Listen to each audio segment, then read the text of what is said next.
que o doutor está bem dizer. Como sempre, como é que Bom está? dia. Bem-vindo. Obrigado. Andamos nós todos à procura do colesterol. Quando o doutor vem dizer que às vezes não é o colesterol o diabo, nem o mal da fita. Começa tudo na inflamação, não é? Isso. Uma palavra prévia, se me é permitido dizer o seguinte. Primeiro, é um prazer estar aqui de novo convosco. Obrigada. Em segundo, gosto muito dos seus sapatos. São muito lindos, são sim, senhora. Fica muito bem. E em terceiro, eu não posso esquecer que hoje é dia 9 de Abril e é dia de aniversário do prefaciador desse livro que fazem o favor de ter convosco e a propósito do qual me convidaram para cá vir. O professor Lopes Gomes faz hoje 79 Foi anos. uma coincidência bonita. Coincidência engraçada. Não posso deixar de fazer isto, senão não me perdoava a mim próprio. Preciso notar que ele é cardiologista, é presidente da Fundação Portuguesa de Cardiologia, Delegação Norte, e como tal, aquilo que ele diz sobre colesterol tem um peso forte. Até porque associamos sempre o colesterol ao risco cardiovascular, não é? E aquilo que ele diz, eu acho que uma imagem, acham com certeza, enfim, como profissionais da comunicação, acham também com certeza que uma imagem vale mais do que 1000 palavras. As palavras dizem-se, esquecem-se no segundo imediato. A imagem fica. Ele tem uma imagem notável neste livro que eu escrevi, que ele fez o favor de prefaciar. Página 15, ele diz o seguinte, a propósito que se perde com isso em baixar de qualquer maneira o colesterol. Ele tomou um medicamento que se toma para baixar o colesterol. Ele diz que sofreu tanto, teve tantas dores, teve tantos efeitos indesejáveis, sempre dormiu bem, deixou de dormir bem, por aí fora, que ele, quando voltou ao colega que o atendeu por causa de um problema que ele tinha, que felizmente já solucionou, e o colega disse, e ele contou-lhe o que é que estava a acontecer, e o colega disse, tenha paciência, mas tem que continuar a tomar. Ele diz, nem com uma arma apontada à cabeça vou continuar a tomar esse medicamento. Isto para chamar a atenção, que de facto há que ter cuidado com aquilo que se toma para baixar o colesterol, na forma totalmente, às vezes, irracional. Mas o que o doutor, no fundo, nos quer dizer é que nós olhamos logo só para o dado do colesterol e os médicos para o dado do colesterol, quando a origem pode estar numa inflamação do corpo e essa é que tem que ser tratada primeiro. Oh, Cristina, você realmente é extraordinária, que você fez o trabalho de casa. Que é exatamente isso. Eu chamo ao colesterol, e não sou eu, arma de distração maciça. Cláudio, porquê? Porque as pessoas querem saber como está o colesterol. Não fazem mais pequena ideia que o que interessa, como a Cristina disse muitíssimo bem, é o açúcar e a inflamação que o açúcar traz. E por isso é que eu considero uma arma de distração maciça. Para ter uma ideia, para as pessoas que nos ouvem terem uma ideia, o corpo precisa de produzir diariamente 932 miligramas de colesterol por dia. E todas as células do nosso organismo, por isso, produzem colesterol. O fígado, 75% do colesterol é feito no fígado. Um órgão com a nobreza do fígado produz 75% de colesterol. Ou seja, tendo o corpo necessidade desse colesterol, quase 1 grama por dia de colesterol, se nós não tomamos gorduras que tragam o colesterol, obrigamos o fígado a ter que trabalhar mais. Porque só 15% da alimentação, de facto, é que o colesterol é que é responsável pelo colesterol, vem só de que o alimento só nos dá 15% do colesterol. Mas como é que nós vamos convencer as pessoas que aqueles 2 numerozinhos do colesterol têm que estar dentro daquelas réguazinhas que a ciência dita? Portanto, o que tem que dizer às pessoas é que o colesterol não é, de facto, o problema. Isso é que considera uma arma de distração maciça. O problema é o açúcar. Porque isto tudo porquê? Cláudio e Cristina, é um prazer enorme dizer isto no programa com a vossa audiência. Esta história do colesterol foi a maior barrete, a maior fraude científica de todos os tempos. Foi alguém desvairado que resolveu inventar que as doenças de coração tinham por detrás o colesterol, níveis elevados de colesterol. Quem é que diz que foi o maior barrete, a maior fraude científica de todos os tempos? O autor do estudo, George Mann. Só que foi uma pena só ter dito 30 anos mais tarde, não ter dito logo na altura. 30 anos mais tarde, como sabem, uma mentira repetida muitas vezes transforma-se em verdade.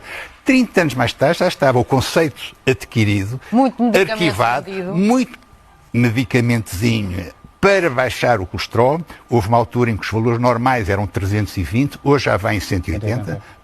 Mas há explicação para baixar de 320 para 180? Mas ainda por cima é inacreditável, porque o que esse estudo, o Framing Heart Study, dizia e diz, que era consultado e o livro aí fala, é que realmente não é o colesterol e as gorduras que provocam as doenças cardiovasculares, é a inflamação. Mas, entretanto, como a mentira já estava lançada, todo o mundo, não foi só Portugal, diria, emprenhou pelos ouvidos, de tal hora em que a molécula que mais vende em todo lado é o medicamento para baixar o colesterol em todo lado, não é em Portugal, no mundo inteiro. É inacreditável. Então, em vez de nos preocuparmos em desinflamar, preocupamos em baixar o colesterol.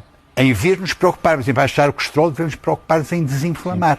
Porque, de facto, Se nós olharmos para a nossa alimentação... e o açúcar, ó Cláudio, aquilo que mais inflama é o açúcar. As pessoas diziam, quando vão ao médico, deviam estar mais preocupadas em saber como é que se tem resistência à insulina, como é que está o seu açúcar, do que provavelmente saber como é que está o desgraçado do colesterol, que não tem realmente nada a ver com o filme. Mas, de facto, é aquilo que eu digo, é inacreditável. Foi o próprio autor do estudo, George Mann, que declarou a maior fraude científica de todos os tempos. E o outro colega dele, o William Castelli, não disse que foi a maior fraude científica de todos os tempos, mas disse que nunca foi o colesterol o responsável pelas doenças cardiovasculares. O que é que aconteceu? Demonizou-se a gordura, a boa gordura, que antigamente, no tempo do Paleolítico, era aquilo que se consumia 70% Que é uma do boa alimento. gordura, para as pessoas se perceberem.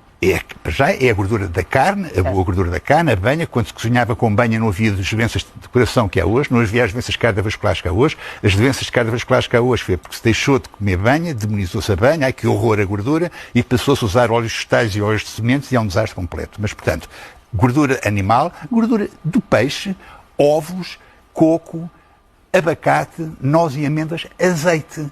É a boa gordura. E ainda por cima há uma coisa extraordinária, que a gordura como fonte de energia vale mais do dobro do que o hidrato de carbono e a proteína. Cláudio, quem faz exercício ou quem não faz exercício e quer ter uma vida normal, se souber que a boa gordura, eu disse isso outro dia no Jornal Desportivo, porque não dizer o Jornal A Bola, para as pessoas do Ramadão, não estarem tão em pânico com aquele tempo que têm que estar sem comer, não é? Desde que o sol nasce até que o sol se põe não podem comer. Eu expliquei-se comer uma boa gordura antes do sol nascer, antes de irem treinar, a falar para os atletas de alta competição, antes de irem treinar, se comerem um grande bife com muita gordura, ou um peixe, ou ovos, a pessoa aguenta perfeitamente aquele tempo todo que tem que estar sem comer. Porquê? Porque é 9 kilocalorias por programa que vale a gordura, quanto aos 4 kilocalorias por programa que vale o hidrato de carbono e a proteína. As pessoas não sabem. Mas não o doutor rema um bocadinho contra a maré. Porque, por exemplo, eu vou a uma consulta sua e diz-me isto. E depois, eventualmente, vou a uma consulta de clínica geral ou de outro médico e ele vai-me dizer o oposto. Vai-me fazer um favor, Cláudia. Quando o meu colega disser o oposto, diga-lhe com um abraço meu, com os melhores cumprimentos, eu não me esqueço que o juramento de Hipócrates obriga-nos a tratar-nos como irmãos uns aos outros. De vez em quando nós esquecemos desse detalhe. Adoramos o juramento de Hipócrates, mas depois esquecemos daquilo que o juramento de Hipócrates diz. Entre outras coisas, aquilo que o alimento é o nosso principal remédio, que as pessoas estão fartas de saber, também diz que devemos tratar-nos como irmãos uns aos outros. Isso é a primeira coisa. A deontologia não é um adorno na profissão médica, é a espinha dorsal da profissão médica. Portanto, primeira coisa, com um abraço meu e os meus cumprimentos, pergunto ao colega porquê é que ele diz isso. Tente perceber porque é que ele diz isso. É porque isso é que falta saber, de facto. É que Mas há um lado nutricional que falta hoje em dia à maior parte dos médicos? não há uma cadeira de nutrição nos programas académicos das faculdades de medicina. Cristina, como é que o médico há de perceber de nutrição se isso não lhe é ensinado nos 6 anos em que está a estudar na faculdade? Sim, hoje está em grande forma. Quando hoje em dia a maior parte das pessoas já está muito atenta à nutrição, não digo a maior parte, mas há muita gente já atenta. Os nutricionistas dão-nos 10-0, para não dizer 20-0, porque eles sabem aquilo, é a profissão deles, não fazem outra coisa. Nós médicos não temos Aliás, qualquer quando temos uma inflamação, quando não estamos bem, quando sentimos o que quer que seja, vamos mais ao nutricionista do que ao médico. Porque a pessoa já percebe Vem da alimentação, com a não é? preparação, que de facto, como dizia lá o pai da medicina, o alimento é o nosso principal remédio. A hipocrisia não... Então, ouvi-lo e lê-lo é como dizer, como utente a um médico, imagina, eu tinha o colesterol alto, se tivesse um médico que me recetasse uma estatina, era o mesmo do que dizer, isso é uma irresponsabilidade sua.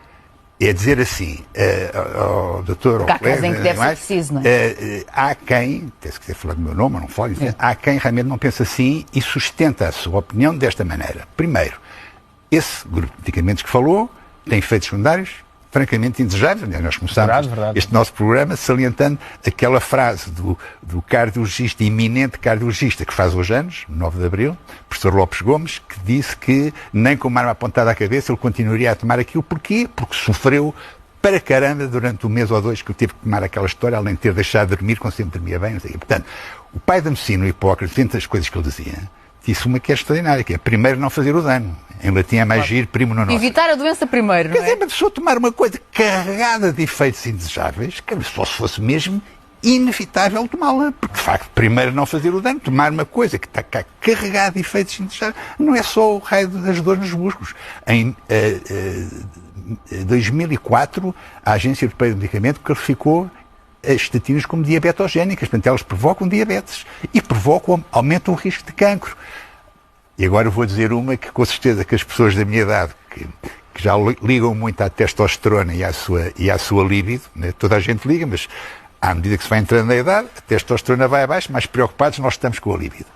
Se disser essa rapaziada, meus colegas desta vida, que a sua testosterona, que tanta falta lhes faz para ter uma libidozinho como deve ser, libido com as suas 3 valências, desejo sexual, que é o que mais importa, qualidade do orgasmo e ereção, que a sua testosterona vem do colesterol, que a palavra EST da testosterona vem do EST do colesterol. A pessoa souber que se baixar o colesterol, a sua testosterona vai abaixo e a pessoa fica menos capaz.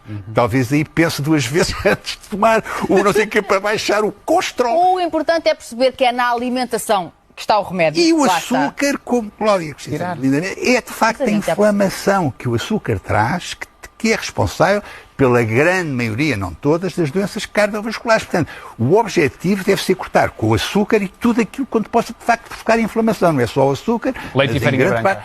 Perdão? Leite e farinha branca. De vaca, leite de vaca. Leite de vaca. Por causa da caseína, tipo, você está, caramba. Então eu vou lá. Este é um homem que categoria. Eu vou lá ao seu Pedro Vasconcelos. Caramba, cabra e ovelha é completamente Pois. diferente. Que é a caseína tipo 2 que já não molesta a parede do intestino como molesta a caseína tipo 1 do leite de Da vaca. vaca. O conselho é nosso de descobrir este livro, porque de facto só quando nós descobrimos e estamos informados é que podemos cuidar melhor de nós, não é? Eu acho que a ciência está em permanente descoberta. Claro. Acho que, considerar qualquer tipo de pensamento um dogma e não poder ser discutido não faz de facto sentido. A dúvida, qual motor de inteligência, como dizia o extraordinário Pedro Almeida Vieira, não se pode transformar essa dúvida em pecado inexorável, porque de facto não faz sentido. A ciência é dúvida, a ciência é pôr em causa aquilo que existe. O atual bastonário, de forma notável, este atual, de forma notável, em várias aparições que faz, não se cansa de dizer aos alunos, aos estudantes de medicina, para apurarem o seu sentido crítico, para investigarem, para não aceitarem questionar. como verdade insufismável aquilo que ouvem dos seus mestres. Não. Ponham em causa, discutam, porque a ciência de facto é isto. A ciência, o debate está no coração da ciência. Daquelas 2 meninas que trouxe, alguma delas quer ser médica? Não. Pronto. Portanto, não conseguiu passar isso. Ainda não consegui Não é desta. atingir a minha coisa. Não faço ideia nenhuma. O que é que elas querem, mas serão felizes certamente. Com os tetoscópios. Doutor, obrigado mais uma vez. Eu é que agradeço Um beijinho muito grande de e até um coração. dia destes. Obrigada. Obrigado.